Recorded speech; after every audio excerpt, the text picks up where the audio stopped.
yule mwamuzi msaidizi ambaye alihusika kukataa goli la Simba kwa maana ya Kasimu Mpanga, yeye tayari kashalambwa miezi 6 bila kuchezesha mchezo wowote katika mchezo huo. Sasa taarifa zinasema hivi, yanasema mwamuzi msaidizi namba 1 wa mchezo tajwa hapo juu, Kasimu Mpanga kutoka Dar es Salaam amefungiwa miezi 6 kwa kosa la kushindwa kutafsiri vema sheria za mpira wa miguu, ambapo katika dakika ya 70 ya mchezo alikataa bao halali la klabu ya Simba, kile kilichoonyesha kwamba kulikuwa na kosa la kuotea kabla ya kufungwa kwa bao hilo. Hata hivyo, taarifa ya wataalamu wa tafsiri ya sheria za mpira wa miguu baada ya kufanyika tathmini ya video ya tukio hilo. Bwana, karibu sana kwenye Lucky Media. Karibu sana kwenye show ya kibabe kabisa ya Lucky Media ambayo inakupa nafasi ya kuweza kufahamu taarifa mbalimbali za kimichezo. Kama ambavyo nafahamu, kupitia Lucky Media huwa tunakupa taarifa, michapo, uchambuzi na mambo kadha wa kadha. Lakini kwa sasa niko na taarifa ambayo pengine ulikuwa uifahamu. Na taarifa hii ni kuhusiana na dabi ya Kariakoo iliyopigwa pale Zanzibar. Tayari ishaanza kuwalamba wale wahusika katika mchezo huo. Ukiachana na dabi ya Kariakoo pale Zanzibar, lakini mchezo ambao ulichezwa pale Dodoma kati ya Dodoma Jiji na Simba pia imemlamba mtu kule kutokana na kile kitu ambacho kilitokea katika mchezo huo. Lakini pia mchezo ambao ulichezwa pale kwa maana Lindi Luangwa katika dimba la Kassim Majaliwa pale Lindi, napo tayari ishaanza kumlamba mtu kutokana na matokeo yaliyotokea katika mchezo ule. Sasa taarifa zaidi ni kuhusiana na kufungiwa kwa baadhi kwa maana ya marefa wasaidizi, waamuzi wasaidizi ambao walichezesha katika mchezo, lakini pia na hata wachezaji ambao walihusika katika michezo hiyo. Tuanze na taarifa ya dabi ya Kariakoo ambayo ilifanyika pale Zanzibar, Young Africans wakicheza na Simba. Mchezo huo ukitoka kwa kuto kufungana, kwa maana ya sare ya kuto kufungana. Tayari yule mwamuzi msaidizi ambaye alihusika kukataa goli la Simba kwa maana ya Kasimu Mpanga, yeye tayari kashalambwa miezi 6 bila kuchezesha mchezo wowote, kwa maana tayari kashaingia kwenye maamuzi ya kamati ya ligi ambayo iliketi tarehe 4 na kuamua mambo kadha ya kuweza kumsimamisha katika mchezo huo. Sasa taarifa zinasema mara baada ya kutoka kwenye kamati ya uendeshaji wa ligi maarufu kama kamati ya masaa 72 imetoa maamuzi kuhusiana na mchezo wa dabi ya Kariakoo kuhusiana na mwamuzi msaidizi nambari 1 Kasimu Mpanga kutoka pale Mtwara, kile ambacho alikichezesha kwa kuinyima Simba goli ambalo Simba walistahili kulipata katika mchezo huo. Sasa taarifa zinasema hivi,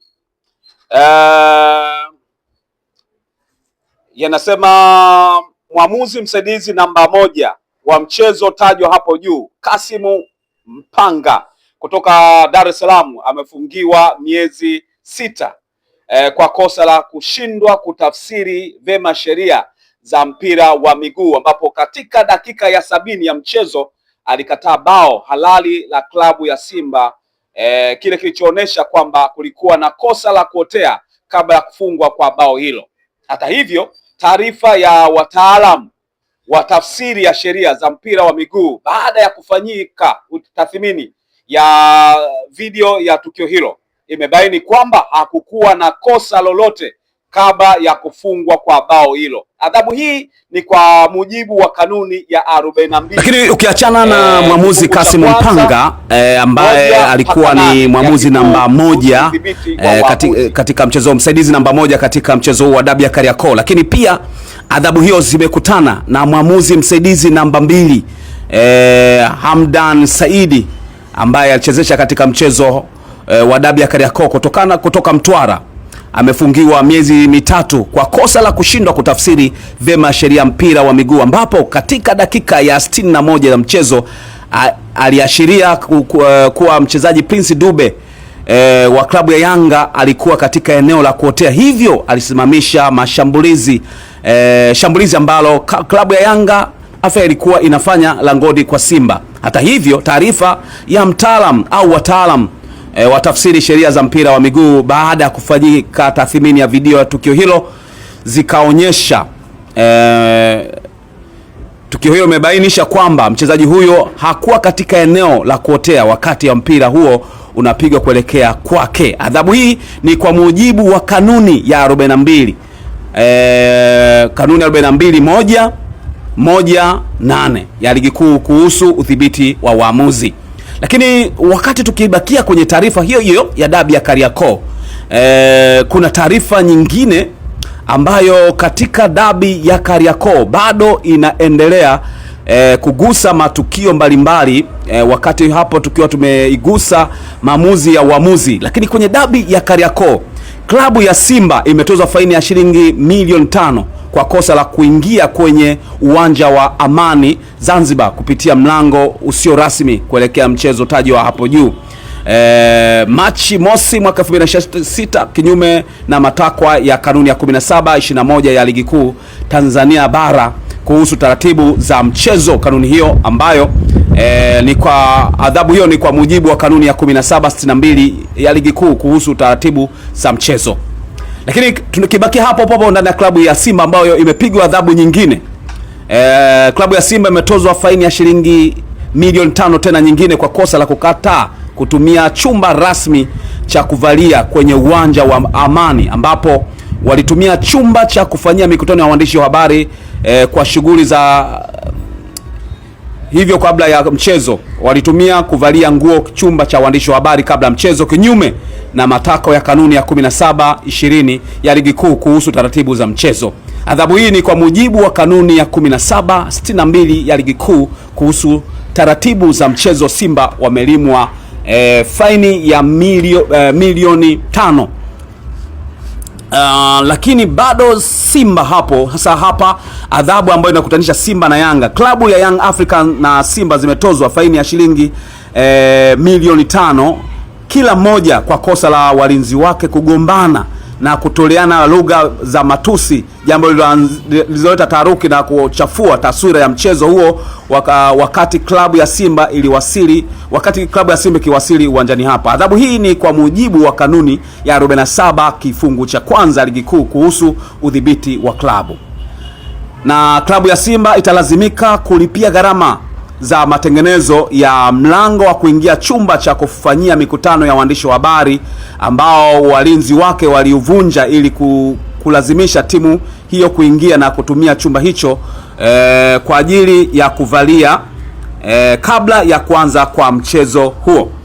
Na hiyo ni taarifa ambayo inazingatia adhabu hii ni kwa mujibu wa kanuni ya 47.3 ya ligi kuu kuhusu udhibiti wa klabu. Lakini adhabu pia kwenye dabi ya Kariakoo inaenda kumgusa mchezaji wa klabu ya Simba David Kameta Duchu almaarufu kama Duchu, ambaye mchezaji wa Simba ametozwa shilingi milioni 1 kwa kosa la kuonyesha akimwaga kimiminika kiwanjani wakati wa timu hiyo ilipozuru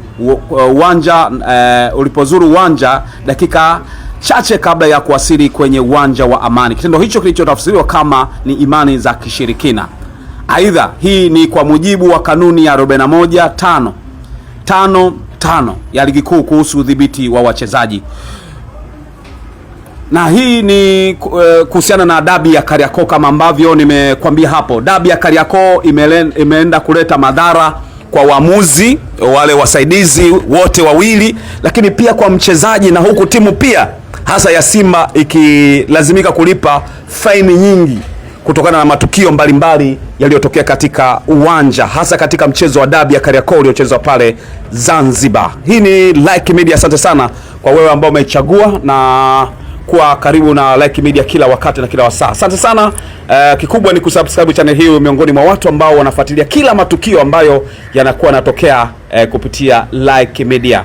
Madhara na matukio mengi ambayo yametokea ndani ya klabu ya Simba ni kulipa faini, lakini Yanga pia nao wamekutana na adhabu za namna hiyo, huku Simba wakinungunika na goli lao bila pointi kupata, lakini huku mwamuzi aliyewanyima ile kadi, aliwanyima lile goli, ndiye ambaye ameenda kupata adhabu hiyo.